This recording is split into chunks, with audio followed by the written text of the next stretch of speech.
Bene, siamo a Gorizia perché oggi in storia, in collaborazione con il Centro Polifunzionale dell'Università di Udine a Gorizia, Coordinamento Adriatico e l'Associazione Nazionale Venezia Giulia e Dalmazia, sezione Gorizia, l'Imes Club Pordenone Udine Venezia, hanno organizzato questa tavola rotonda su amministrazione della cultura in Alto Adriatico, Veneto e Friuli Venezia Giulia e il patrimonio storico italiano in Istria e Dalmazia.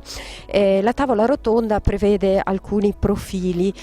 di approfondimento. Ci sono il profilo storico-culturale che sarà trattato appunto dal qui presente Ettore Beggiato, poi ci sarà anche Fulvio Salimbeni, ci sono poi i profili giuridico-amministrativi che verranno trattati da Nicolò Bonea, Rodolfo Ziberna, che sentiremo, e anche dal professor Guglielmo Cevolin, che invece parlerà dei beni culturali in Italia e Croazia e i profili di diritto pubblico e comparato. Alla fine ci sarà anche la trattazione dei profili archivistici con Angelo Rigo, ma iniziamo subito a chiacchierare un po' con Ettore Beggiato, già assessore della regione Veneto, che è stato invitato qui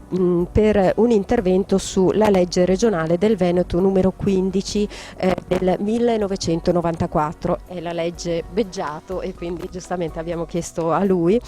Lui parlerà di recupero, conservazione e valorizzazione del patrimonio culturale di origine veneta in Istria e Dalmazia. La Regione Veneto ha appena promosso un altro seminario, in realtà appunto, per celebrare proprio i 20 anni di questa legge Beggiato, per il riconoscimento appunto unanime, viene chiamata ormai Beggiato. È stata celebrato questo seminario pochi giorni fa a Venezia, a Palazzo Franchetti. È stata una bella giornata? Beh, è stata una giornata veramente molto, molto intensa, importante e anche emozionante per me, perché dopo 20 anni è stato il momento per fare un po' il punto della situazione, ma è stato anche il momento per ritrovare tanti amici con i quali magari si avevano persi i contatti, e quindi, ripeto, è stato un momento da una parte molto importante e dall'altra sicuramente molto intenso anche sotto il punto di vista delle emozioni personali. Senta, ma com'è nata questa legge? Una legge pionieristica, tra l'altro anticipatrice di un clima di recupero della cultura veneta e italiana in Alto Adriatico, sotto il segno appunto della riconciliazione avviata con la legge che ha istituito poi a livello statale invece la giornata del ricordo. Sì, nasce in un momento del tutto particolare per il nostro Veneto, per l'Italia, per l'Istria, per la Dalmazia, per la Croazia, per la Slovenia, per la Jugoslavia. Nasce proprio durante la tristissima guerra che ha segnato così profondamente la ex Jugoslavia. Io ero assessore ai diritti civili, quindi mi occupavo di solidarietà internazionale e quindi seguivo proprio in prima persona quei momenti così particolari, così drammatici. Ricordo con emozione che fui capodelegazione della prima delegazione che entrò a Zara nel 1994 dopo l'assedio dei serbi. Ricordo come il sindaco ci guardò anche un po' preoccupato, perché eravamo passati per il tristemente famoso ponte di Maslenica e ci consigliò, anzi ci impose di non tornare per quella via, ma per la più sicura via che passava per l'isola di Pago. Per dire, ecco, che c'è stata una gestazione un po' particolare, un po' lunga. Da parte mia c'era sempre l'interesse, direi proprio l'amore per le terre istriane e dalmata, e quindi, approfittando della situazione che mi trovavo a fare l'assessore, ho pensato di buttare giù questa proposta, che subito è stata accolta con un po' di perplessità, perché quando si parlava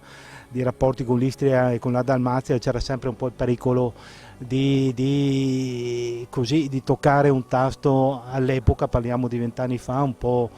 particolare. C'era chi anche in giunta diceva ma guardate che c'è un po' il pericolo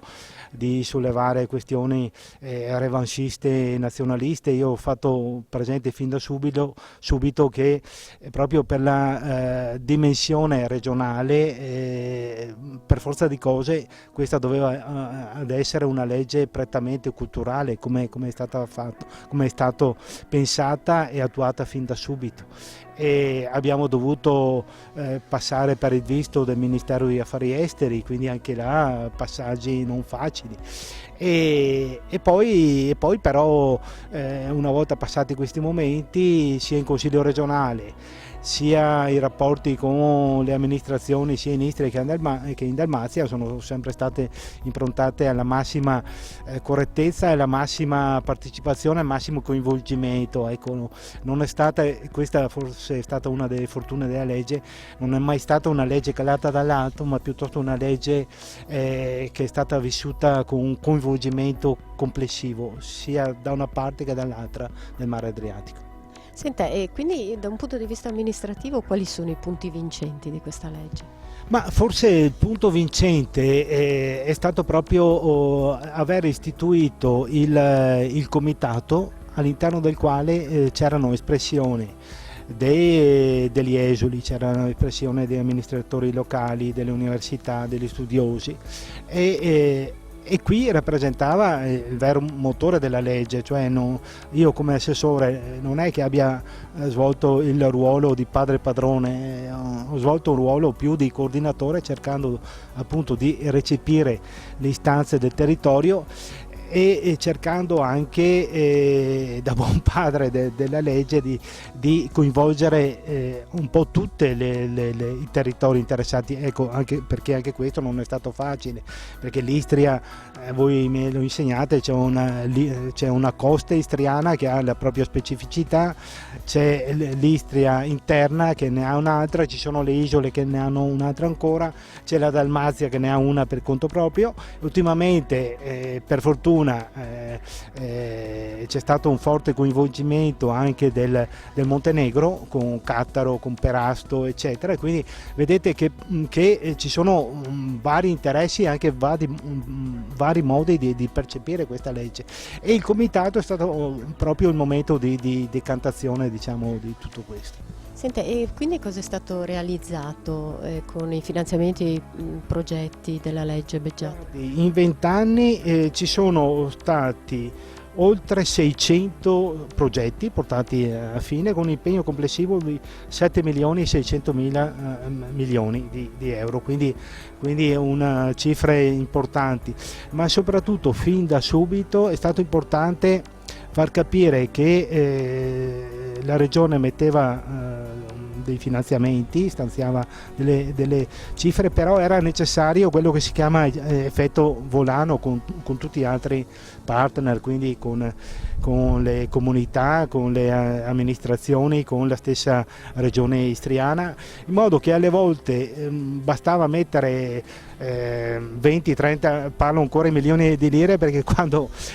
è nata c'erano ancora le lire, bastava anche mettere 50 milioni di lire, però 50 più 50 più 50 si riusciva intanto a partire con progetti anche molto, molto importanti. Pensi che per esempio sul restauro, che è la parte più consistente, restauro del patrimonio architettonico, quindi piazze, sculture, chiese, mura, cittadine, leoni, vere da pozzo, sono stati 196 interventi per un impegno finanziario di 4,2 milioni di euro. Ma appunto tutto questo non sarebbe stato possibile se non ci fosse stato anche la compartecipazione da parte dei soggetti istriani e dalmati. Senta, ci sono dei traguardi, degli obiettivi che ritiene che la legge non abbia ancora realizzato, portato a termine? Beh, ci sono alcune ferite aperte, penso per esempio il restauro del leone nell'isola di Cherso, che lì per un insieme di forzature purtroppo non è andato a buon fine. Ma per il resto credo che gli obiettivi della legge siano stati raggiunti nel loro complesso. Ecco, sarebbe comunque importante, io ho sempre cercato di valorizzare al massimo anche i gemellaggi fra i comuni, perché se il gemellaggio è fatto bene, voglio dire, nel passato purtroppo abbiamo assistito a gemellaggi che avevano una funzione più che altro gastronomica o di gite di qua di là, ma se viene fatto bene, che significa rendere partecipi le scuole anziché i gruppi parrocchiali oppure i gruppi di protezione civile, le squadre di calcio, le squadre ciclistiche, diventa un momento veramente di interscambio e di condivisione, quindi quello sarebbe uno strumento che per conto mio andrebbe ancora maggiormente sviluppato, proprio perché aiuta anche a capire, perché purtroppo se c'è un handicap complessivo che io verifico, basta sfogliare i giornali italiani, che purtroppo nei confronti dell'Istria e della Dalmazia c'è ancora tanta sufficienza e tanta ignoranza, perché quando leggo i pezzi che parlano di fiume, di Kirk, di Opatia e citano tutti i toponimi nella lingua slava, questo è fondamentalmente una mancanza di rispetto, un insulto verso quelle popolazioni che invece stanno lottando per difendere la loro identità, la loro cultura e anche la loro toponomastica. Quindi per esempio questo è un argomento che mi sta molto a cuore, anche perché vedo che purtroppo col passare del tempo non c'è un avanzamento, ma c'è una progressiva volontà di cancellazione dei nostri toponimi. Pensiamo per esempio a quella che è sempre stata la Repubblica di Ragusa. Se noi facciamo un'inchiesta e sfogliamo un giornale italiano, o anche per esempio la guida del Touring Club, viene sempre chiamata Dubrovnik, e questo è un insulto a quella che è stata la storia di una gloriosa repubblica come fu la Repubblica di Ragusa. Senta, mi rivolgo a lei adesso invece come studioso, perché lei ha scritto anche un libro molto interessante per le edizioni Il Mulino. Mi riferisco a 1809, l'insorgenza veneta, la lotta contro Napoleone nella terra di San Marco, appunto edizioni, non Il Mulino, scusi, Il Cerchio, Rimini 2009. Sembra che marinai schiavoni, da Riva degli Schiavoni, il collegamento tra piazza San Marco e l'Arsenale, più veneziani dei veneziani, uccisero a remi alcuni naufraghi della Liberateur de l'Italie, una nave francese che tentava di penetrare nella laguna veneta la sera del 20 aprile 1797, pretendendo di entrare armata in porto. Probabilmente la leggenda, se è una leggenda, mira sul punto a descrivere appunto la fedeltà di Venezia per Venezia di istriani e dalmati. Sicuramente, ma oltre all'episodio che lei giustamente ricordava del Liberateur d'Italie, io voglio ricordare che la Repubblica di Venezia è caduta il 12 maggio 1797, ma 3 mesi dopo il Gonfalone con il Leone di San Marco sventolava ancora a Perasto. Perasto, per chi non la conosce, si trova nelle bocche di Cattaro, nell'attuale Montenegro, a quasi 50 km dall'Albania. E là c'era questa enclave che comunque si riconosceva nel Gonfalone di San Marco, e tutti dovrebbero conoscere, almeno i veneti o almeno tutti coloro che sono appassionati della storia dell'Alto Adriatico, quello struggente momento di addio al Gonfalone di San Marco, dato dal capitano di Perasto Giuseppe Viscovic, con il famoso Tico Nu e Nu con T, nel quale ricordava i 377 anni combattuti sotto la bandiera di San Marco. Quindi quella credo sia la dimostrazione più autentica, più emozionante, più commovente di qual era il sentimento, il rapporto fra le genti dalmate in questo caso e la Repubblica di San Marco. Ma altrettanti episodi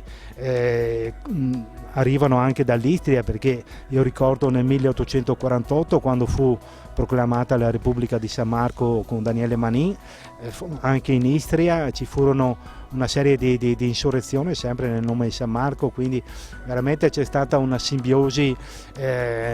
straordinaria e per certi aspetti irripetibile fra l'Istria e la Dalmazia e la Serenissima. Per la sezione giuridico-amministrativa il dottor Rodolfo Ziberna, vicepresidente della quinta commissione del Consiglio regionale Friuli Venezia Giulia e vicepresidente nazionale dell'Associazione Nazionale Venezia Giulia e Dalmazia, invitato appunto da Istoria, gruppi studi storici e sociali Pordenone, in collaborazione con Coordinamento Adriatico, a questa tavola rotonda di celebrazione in Friuli dei 20 anni della legge Beggiato della Regione Veneto. Il tema della relazione del dottor Rodolfo Ziberna è la collaborazione culturale e le istituzioni al confine orientale. Iniziamo appunto dalla legge Beggiato. La legge regionale del Veneto numero 15 1994, promossa da Ettore Beggiato per ristabilire con la sponda orientale dell'Adriatico legami culturali e di collaborazione per il recupero, la valorizzazione, l'inestimabile patrimonio storico di origine veneta in quelle terre. Cosa ne pensi? Innanzitutto coincide anche con un altro compleanno, magari se avremo più piacere e tempo di parlarne dopo. 1994 sono 20 anni, ma 2004 della legge istitutiva anche del giorno del ricordo, a dimostrazione che lo Stato, il governo nazionale, ma comunque il Parlamento è giunto almeno 10 anni in ritardo comunque sulla Regione Veneto. E ad essere sincero, la Regione Friuli Venezia Giulia, che forse per quanto riguarda la continuità territoriale aveva più interesse rispetto al Veneto, che ha un interesse prevalentemente culturale, storico, ma la nostra regione aveva visto la vicinanza, no? Con la Slovenia, con l'ex Jugoslavia, l'ex Repubblica Federativa di Jugoslavia, aveva un interesse fortemente di natura anche economica e commerciale. Ebbene, la nostra regione anch'essa è giunta in ritardo rispetto alla regione Veneto. La regione Veneto, certamente per ragioni storiche e culturali, ha adottato questo provvedimento legislativo che ha fatto tantissimo. Parliamo di centinaia e centinaia di interventi, milioni di euro. La nostra regione invece si era limitata a, per carità, un'ottima legge, ci mancherebbe altro, però si è limitata a prevedere un sostegno finanziario esclusivamente alle associazioni dei Giuliano-Dalmati, oltre 300.000 profughi esuli delle terre d'Istria e Fiume Dalmazia. Di questi circa 80.000 che hanno scelto di risiedere nella Friuli Venezia Giulia, 90.000, oggi siamo a Gorizia, perciò sono circa 5.500 le famiglie che hanno scelto Gorizia. Oggi il 20% quasi della popolazione goriziana, ma ripeto perché siamo a Gorizia, è di prima, seconda o terza generazione esule, figlie, perciò figli o nipoti di esuli. Però questa legge aveva appunto solamente lo scopo di sostenere l'attività, le iniziative all'interno dei confini del Friuli Venezia Giulia. L'intuizione, la grande intuizione della legge Beggiato è quella che non bisognava solo promuovere la conoscenza del dramma, delle foibe, dell'esodo, perciò di tutta quella più complessa vicenda del confine orientale all'interno dei confini nazionali, nella fattispecie dei confini regionali, ma bisognava, ed è questa la grande sfida, dovrei appuntarmi sperando che ce ne ricordiamo per parlarne prima della fine di questa conversazione. La grande sfida è quella proprio di far sì che questa cultura, questa conoscenza delle proprie radici trovi alimento, trovi humus proprio in Slovenia e in Croazia, cioè nell'ex Istria, Fiume e Dalmazia, perché diversamente avremmo buttato via davvero non soltanto anni e anni di storia, perciò non soltanto la presenza romana, ma la presenza veneziana e la presenza italiana. Quando oggi noi leggiamo, sorridendo, ahimè, perché non possiamo fare diversamente, quando sui testi di storia si parla ad esempio della restituzione delle terre di Istria, Fiume e Dalmazia alla Jugoslavia, quando in realtà noi sappiamo che è un falso storico, non c'è mai stato prima una repubblica jugoslava. Eppure se noi non interveniamo perciò in modo tangibile attraverso manifestazioni, attraverso testi, attraverso l'intervento su manufatti come ha fatto questa legge, ma mi riferisco ai cimiteri, mi riferisco ai Leoni di San Marco, tante altre iniziative. Ecco, se non interveniamo concretamente, alla fine noi avremo generazioni e generazioni nate, cresciute, che hanno studiato in Slovenia e in Croazia, che saranno convinte, non per loro colpa, ma perché non avevano altre alternative, perché quelli erano i sussidi, questi sono i sussidi didattici, convinti perciò di vivere in una nazione che ha ricevuto in restituzione l'Istria, Fiume e Dalmazia, quando sappiamo che appunto era romana prima, veneziana e italiana. Sì, senti, tra l'altro in questi 20 anni si è svolto questo percorso importante, come tu hai precisato, partendo però da una situazione di rapporti anche non sempre molto semplici, quando magari il restauro di un leone marciano incontrava notevoli criticità. Certo, anche perché partiamo ancora da un periodo in cui questi leoni marciani sono stati scalpellati dalle pareti, sono stati tolti, sono stati nascosti, sono stati divelti e tante volte non soltanto celati ma distrutti.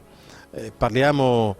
di non 20 anni ma dei 40 anni ancora precedenti ai 20 anni in cui la testimonianza, ad esempio nei cimiteri, che è una testimonianza parlante, come dico io, perché dai cognomi si capisce la storia di una comunità, la sommatoria perciò della storia di queste comunità, di queste piccole comunità, dalla storia della grande comunità appunto istriana. Ecco, noi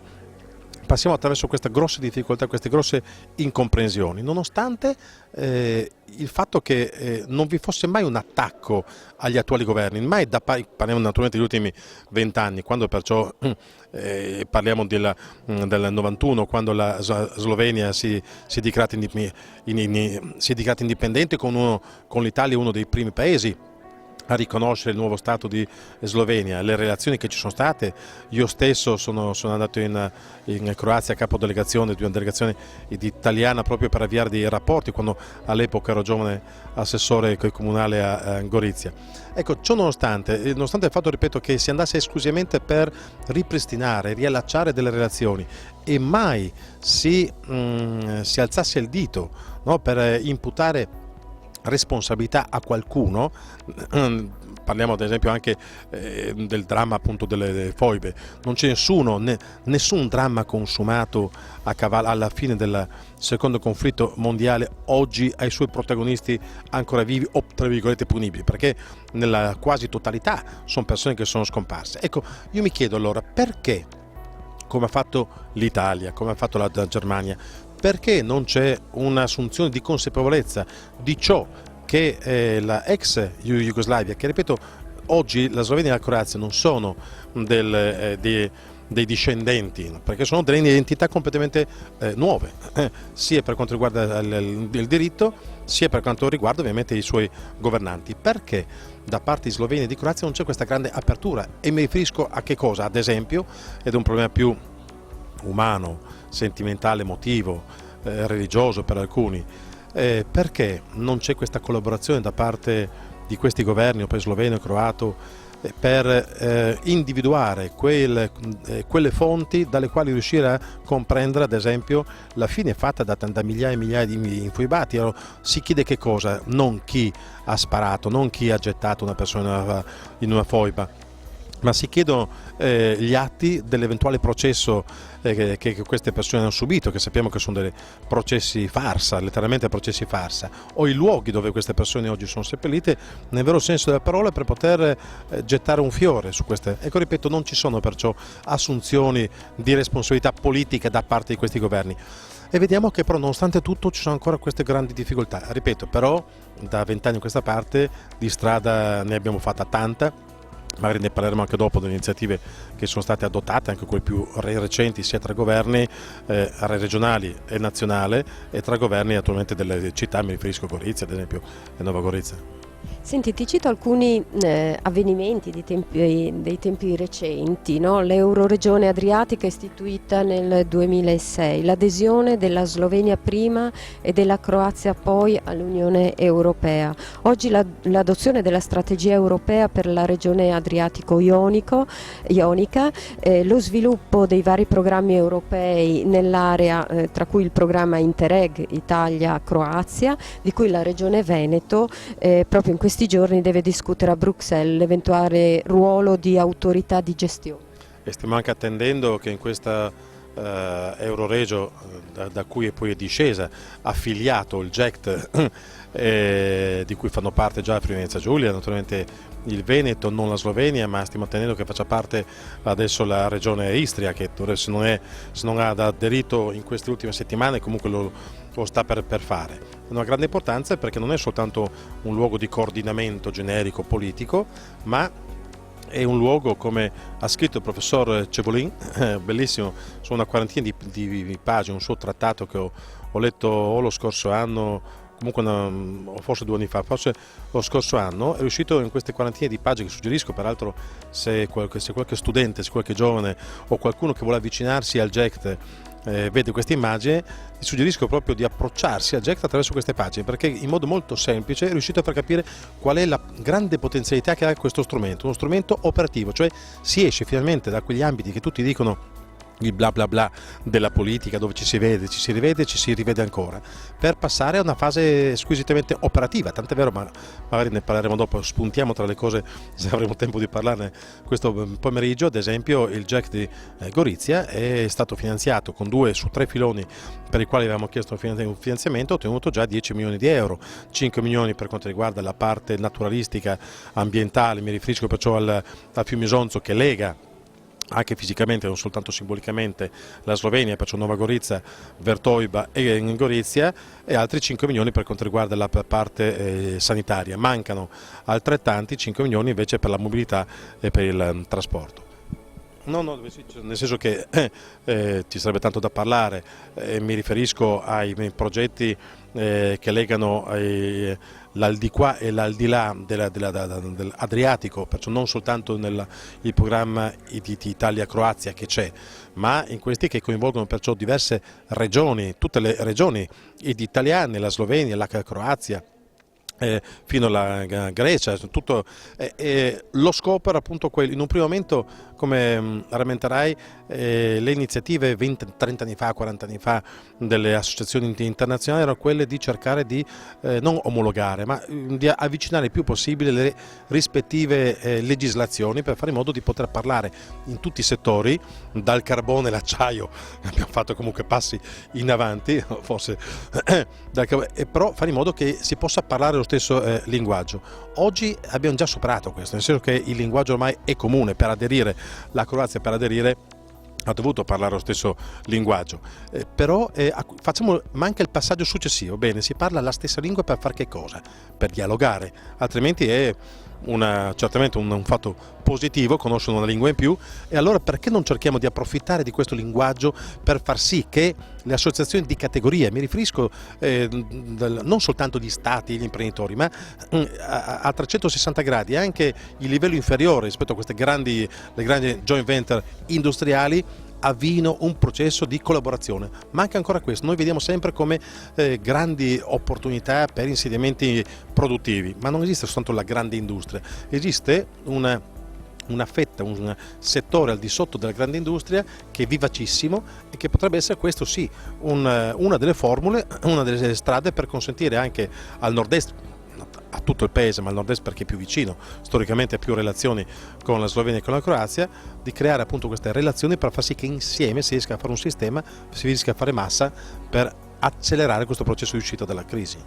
Senti, veniamo a Gorizia, perché sei stato assessore alla cultura, no, del comune di Gorizia qualche tempo fa. Gorizia, il comune, ha guidato la collaborazione culturale transfrontaliera. A che punto siamo dopo l'inaugurazione ufficiale del Pot Miru, la Via della Pace, quella che è stato inaugurato il 21 marzo, quindi sabato scorso, appunto, pochi giorni fa, il sentiero appunto che percorre il fronte isontino della Prima Guerra Mondiale?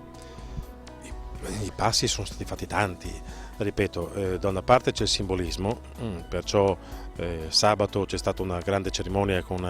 ero preoccupato perché quando in una città come Gorizia, che ha ancora il nervo scoperto sotto tanti punti di vista, ma anche, mi riferisco non soltanto in Gorizia, cioè mi riferisco non soltanto alla maggioranza di lingua italiana, ma anche alla minoranza di lingua slovena, che ha subito un processo di snazionalizzazione durante il ventennio, perciò che sono dei ricordi di ieri. Ecco, pertanto, per capirci, perché ci sono delle lacerazioni o ferite che ci impiegano naturalmente a rimarginarsi. Ecco, la cerimonia, quella di sabato scorso, la presenza del capo dello Stato sloveno è stata promossa, organizzata dal governo italiano, quello sloveno, dalla provincia di Gorizia in particolar modo, con naturalmente il comune di Gorizia e il comune di Nova Gorizia. Ecco, è stata organizzata davvero bene, con grande attenzione agli argomenti toccati, ecco, ma questo lo releghiamo tra virgolette nell'ambito del simbolismo, che ha la sua importanza, perché il processo avanza attraverso momenti, cerimonie, simboli, date, perché siamo uomini, anche gli uomini avanzano, ahimè, grazie anche a dei compleanni. Però ecco, al di là di questo aspetto, pensiamo invece a livello pratico. Oggi, ad esempio, diversamente da 15 anni fa, 20 anni fa, è impossibile pensare a una promozione del territorio senza pensare a una promozione tout court, che va da Grado fino a Caporetto. È impossibile pensare perciò di promuovere il territorio senza pensare al Collio, oltre che al Collio italiano, il Brda, che è l'equivalente in Slovenia. È impossibile pensare di promuovere il nostro territorio senza anche la parte del fiume Isonzo, che è un gioiello innestata stupenda, completamente diversa peraltro da quella italiana, innestata in territorio sloveno. È impossibile parlare di grande guerra senza parlare, oltre che naturalmente del fronte che oggi c'è in Italia, senza pensare ai territori che sono in Slovenia. Ma per quanto riguarda ad esempio il comune di Gorizia, senza andare tanto lontano, il Monte Sabotino. Il Monte Sabotino è proprio un esempio tipico, quasi irraggiungibile da un pullman o da parte italiana. Necessariamente vi si accede da parte, o è molto più agevole, largamente più agevole accedervi da parte slovena, e poi però attraverso queste gallerie, camminamenti e cannoniere si passa dalla parte slovena alla parte italiana. Ecco, è indubbio che questo è un caso tipico, perché una persona entra in una località scura, in una grotta, sa di essere in Slovenia e dopo pochi passi non si accorge di essere in Italia. Se non è questo un caso tipico di collaborazione, ma tanti anche grandi eventi che si svolgono nella nostra città. Ad esempio, uno degli ultimi ed è un ottimo impiego che viene fatto da una struttura importante per la nostra provincia, che è quella del quartiere fieristico, il quartiere espositivo, di cui è sprovvista Nova Gorizia. Ecco, sono diverse gli eventi espositivi fieristici organizzati a Gorizia in collaborazione con l'associazione di categoria d'oltreconfine, perciò la vetrina non è più una vetrina per Gorizia, non è più un'iniziativa fatta a Nova Gorizia ed una vetrina per Nova Gorizia. Ormai la vetrina è una vetrina globalizzata, cioè che va perciò che coinvolge tutta la nostra regione, la Slovenia e la Carinzia. Del resto lo stesso sviluppo urbanistico, oramai quando si pensa ai flussi di vetture si pensa al futuro sviluppo della città, che perciò per chi conosce Gorizia per noi sarà via San Gabriele, cioè che quella via che dopo Piazza Attems raggiunge direttamente il cuore di Nova Gorizia, non quello che è stato per tanti anni vista con la piazza di confine, piazza della Casa Rossa. Perciò sono tutte delle evoluzioni che fino a 20 anni fa sarebbe stato assolutamente impensabile parlare in questi termini. Oggi si parla necessariamente in questi termini. Senti, ci dici qualcosa sulla festa del Friuli, che è appena stata approvata dal Consiglio regionale, sulla tua idea di festa della Venezia Giulia? Sorridono per la domanda, perché avevo sbirciato prima, sapevo che l'avresti fatta, ma perché stiamo parlando di globalizzazione, di relazione tra Italia, Slovenia, la Croazia, perciò tutto quello che ne ha conseguito, e poi abbiamo discusso un'intera giornata in Consiglio regionale sul sì o no a questa patria del Friuli. Ecco, chi può aver paura di una patria del Friuli? Io non sono friulano, non parlo friulano, e le rare volte che mi cimento con qualche parola friulana suscito ilarità. Ecco perché chiedo venia, ma non parlo. Ecco. Ebbene, io ho chiesto espressamente di essere relatore di maggioranza di questa proposta di legge, perché io sono convinto, ma io credevo fosse una consapevolezza comune di tutti noi, che il patrimonio culturale di un territorio necessariamente è la sommatoria del patrimonio culturale delle sue parti, perciò è indubbio che Friuli Venezia Giulia non dice niente, ma nemmeno Veneto dice qualcosa, nemmeno Piemonte. Non è che il Piemonte esiste solamente a Torino o che Friuli Venezia Giulia esiste solamente a Udine o Trieste. Noi, grazie al cielo, come le lingue, guai, io non sogno affatto, diversamente evidentemente da altri, io non sogno una nazione o una civiltà globalizzata dove tutti parleranno in inglese e tutti mangeranno hamburger. Io sogno invece dove una persona che parlerà, naturalmente ci sarà la lingua del commercio, magari che è quella,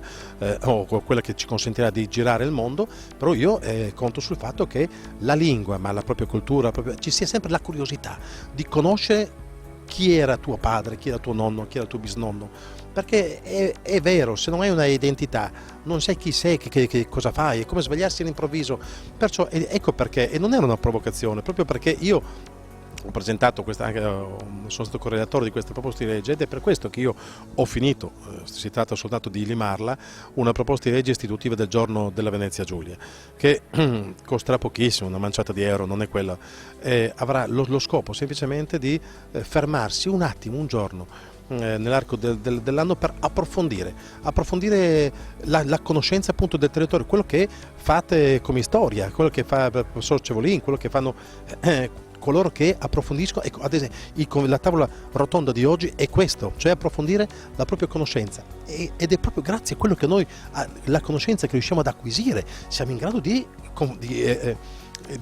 prepararci meglio per il futuro, perché è indubbio che la paura che noi abbiamo verso gli altri è una paura non perché gli altri non ci appartengono, ma perché non li conosciamo. Avvicinarsi però alla conoscenza degli altri, io credo che sia propedeutico la conoscenza di se stessi. Meglio conosciamo noi stessi, più siamo sicuri e più ci approcciamo agli altri con il piacere di apprezzarli gli altri. Perciò nel momento in cui ci dovesse venire meno questa curiosità, c'è una bellissima frase del premio Nobel di Gorizia Rubbia, al quale il Comune ha conferito insieme alla diocesi un riconoscimento il 16 marzo scorso, ed è un qualcosa su cui far riflettere, ma è un ovvio, un luogo comune. Io temo sempre i luoghi comuni, perché il luogo comune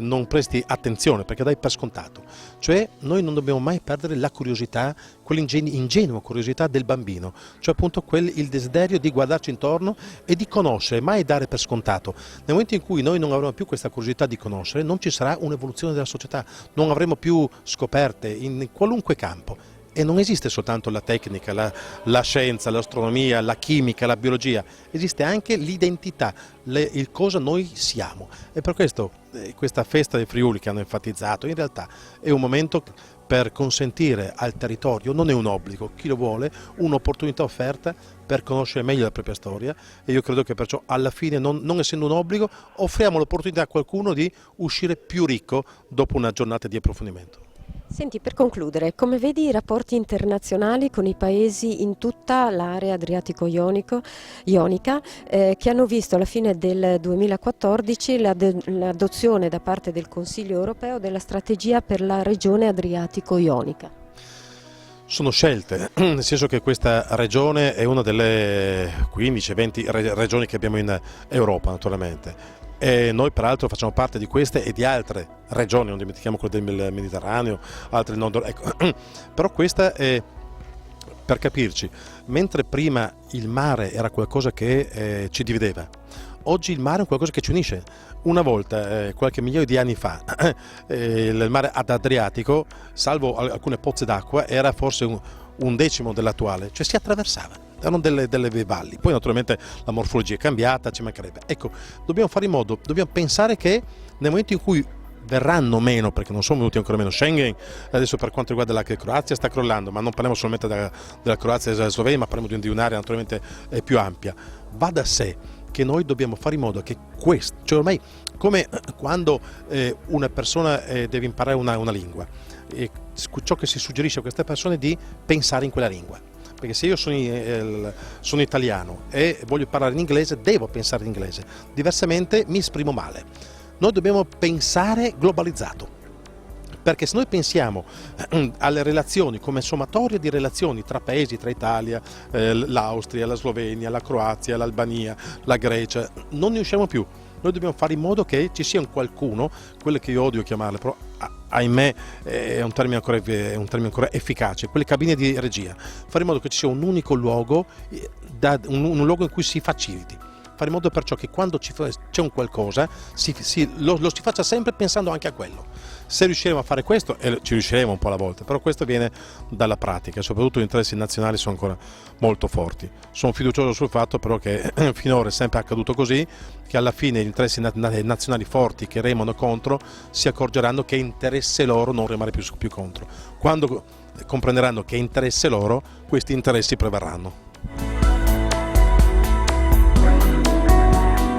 Per la sezione storico-culturale abbiamo incontrato anche il professor Fulvio Salimbeni, docente di storia contemporanea all'Università di Udine e relatore con storia dai tempi ormai della fondazione del gruppo studi storici e sociali nel 1989. È anche presidente dell'Istituto per gli incontri culturali mitteleuropei. Invitato appunto qui a Gorizia, sempre da Storia e in collaborazione con Coordinamento Adriatico, a questa tavola rotonda di celebrazione in Friuli dei 20 anni della legge Beggiato, ed è proprio di questa legge che vorremmo sentir parlare il professor Fulvio Salimbeni, una legge di cui abbiamo già sentito lo stesso Beggiato un po' raccontare l'iter dalla nascita a tutti gli avvenimenti che l'hanno coinvolta. Al professore chiediamo appunto in questi 20 anni che si è vista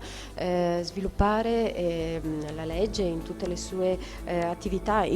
quindi un percorso importante, ma anche che ha visto problematiche di rapporti non sempre facili, e oggi invece questa regione Friuli Venezia Giulia, Slovenia e Croazia, che sono ormai tutte dentro l'Unione Europea, i rapporti cambiatissimi. Anche Beggiato ha messo in evidenza che sono passati 20 anni ma sembra passato un secolo. Sì, esatto. Se penso alla mia giovinezza, quando ero io studente universitario, e a quella che è la realtà di oggi, sono mondi assolutamente diversissimi. Quando io ero studente all'università 65-70, i rapporti tra Italia e Jugoslavia stavano appena incominciando a migliorare. I confini erano ancora abbastanza impermeabili, Gorizia era nettamente divisa in due tra Gorizia e Nova Gorica. Oggi queste sono cose consegnate definitivamente alla storia. Noi andiamo di là e non c'è più un confine. Gli italiani possono andare a far benzina per essere schietti a Nova Gorizia senza che nessuno li controlli, li chieda nulla, ma a parte la battuta è molto bello superare il confine che non esiste più e ci si sente in una praticamente città unica. E d'altro canto, è stato anche ricordato prima durante la tavola rotonda, c'è una forma di cooperazione tra Gorizia, il comune di Sempetar e Nova Gorizia, all'interno di un GEX, e le due città, Gorizia e Nova Gorizia, praticamente hanno molte iniziative in comune, per cui i due sindaci è come se fossero i sindaci della stessa città, e questo è molto bello. Ancora 20 anni fa, quando è stata varata la legge Beggiato, erano cose inimmaginabili. Era il momento in cui si stava disintegrando la Jugoslavia, erano appena nate le repubbliche di Slovenia e Croazia, ed indubbiamente sono stati fatti passi enormi in avanti. L'iniziativa ricordata un momento fa dei Sentieri della Pace è forse la testimonianza più bella in questo momento di quanta strada si è compiuta. Sentieri di pace sui luoghi dove 100 anni fa purtroppo si combatteva, si moriva, ci si uccideva, e quindi adesso anche il centenario della Grande Guerra e dell'ingresso dell'Italia nel conflitto è un'occasione non per celebrare i condottieri e le battaglie, ma per rileggere quel conflitto come un suicidio della vecchia Europa e cercare invece di riannodare le fila per una nuova Europa, e la legge Beggiato, le va dato atto, 20 anni fa ha saputo porre le premesse proprio per la ripresa del dialogo tra le due sponde dell'Adriatico per la tutela, la valorizzazione di quello splendido patrimonio della civiltà veneziana che segna indelebilmente l'Istria costiera e anche tutta la Dalmazia. E quindi onore al merito di chi quella volta ha fatto quella legge. E d'altro canto, come ho ricordato anche poco fa nel mio intervento, le cose sono molto cambiate. Oggi, grazie all'Università Popolare di Trieste, le comunità italiane hanno ripreso fiato, spazio, presenza. Prima, quando io sono arrivato, sentivo che si parlava del Montenegro. L'Università Popolare di Trieste ha compiuto una missione proprio in Montenegro e anche alla comunità degli italiani di Cattaro, riprendendo e sviluppando e rafforzando quindi queste tracce della presenza italiana che contro tutto e nonostante tutto hanno saputo resistere e oggi si stanno riprendendo. Nel momento in cui la Slovenia già anni fa, più di recente anche la Croazia, sono entrate a far parte dell'Unione Europea, tra pochi mesi la Croazia entrerà anche nell'area di Schengen, quindi spariranno definitivamente i confini che dividevano l'Istria. Dovremmo incominciare a ragionare nel senso che siamo prima di tutto cittadini europei, poi sloveni, croati, italiani, triestini, fiumani, zaratini, quello che vogliamo. E quindi la tavola rotonda di oggi è un'ottima opportunità per riflettere su queste prospettive. Senta, come vede invece i rapporti internazionali con i paesi in tutta l'area adriatico-ionica dal suo osservatorio come presidente appunto dell'Istituto per gli incontri culturali mitteleuropei? Molto positivamente, perché l'istituto era nato nel 66, quindi il prossimo anno festeggeremo il cinquantennale, proprio per cercare di riannodare attraverso il discorso culturale, visto che quello politico in quel momento era assolutamente improponibile, con i territori che a suo tempo avevano fatto parte della duplice monarchia o comunque di quella grande civiltà mitteleuropea che di là dalle situazioni politiche aveva connotato l'Europa centro-orientale per secoli. E quando è caduto il sistema sovietico e finita la guerra fredda, è stato ancora più facile sviluppare questi rapporti, queste relazioni. Oggi direi che i nostri convegni annuali sono sempre una splendida occasione per ritrovarsi a ragionare insieme. Il nostro ambito d'azione si sta allargando, adesso anche la Polonia ha incominciato a frequentare più assiduamente i nostri convegni. La professoressa Serkowska, che è una splendida italianista dell'Università di Varsavia, verrà a parlare della letteratura polacca e italiana nel Novecento, e quindi noi cerchiamo nel nostro piccolo di creare la vera Europa, quella della cultura, della grande civiltà europea, che uno spirito illuminato come Stefan Zweig già proponeva contro le divisioni politiche nel ventennio tra le due guerre mondiali.